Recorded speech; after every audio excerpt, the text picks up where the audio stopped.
Hi mini vlog பார்க்கலாமா? இன்றைக்கி மதியமாக தான் vlog எடுக்க ஆரம்பித்தேன். எல்லா வேலையும் முடிச்சுட்டு உட்காந்து சாப்பிட ஆரம்பிச்சிட்டேன். இன்டோர் பிளான்ஸ் அவுட் பிளான்ஸை கொஞ்சம் கேர் பண்ணலான்னு சொல்லிட்டு பார்த்துட்டு இருந்தேன். மணி பிளான்ஸ் எல்லாமே சூப்பராக க்ரோ ஆகி வருது.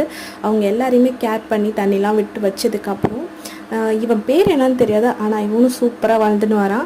அப்புறம் அவுட்டோர் பிளான்ஸ் போய் பார்க்கலாம். மல்லிப்பூ வந்து அப்பப்போ கொஞ்சம் ஒரு கைப்பிடி அளவுக்கு பறித்து எடுத்து வைப்பேன். அப்புறம் சேர்த்து வச்சு ஒரு நாள் கட்டி வச்சுப்பேன். அதேமாரி தான் இன்றைக்கும் நிறைய பூத்திருந்தது, பார்க்கவே அதிசயமாக இருந்தது.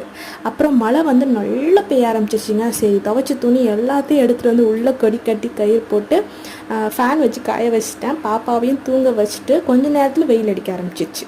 சென்னையில் இருந்திங்கன்னா உங்களுக்கே அது தெரியும். பாவக்காய் வந்து நல்லா வந்திருக்கு, அதை தான் காமிச்சிட்ருக்கேன். அப்புறம் பச்சை மிளகாவும் நல்லா வராங்க. இப்போதைக்கு அப்டேட் இவ்வளோ தான். இந்த அளவுக்கு வந்து நான் வெஜிடபிள்ஸ் போட்டிருக்கேன். இன்னும் ஃப்யூச்சரில் நிறைய பண்ணணும்னு ஆசை இருக்குது. அது மட்டும் இல்லை, இந்த பர்பிள் கலரில் இருக்கான்ல, அவன் பேர் தெரிஞ்சால் சொல்கிறீங்களா? நெக்ஸ்ட் vlogல சந்திக்கலாம்.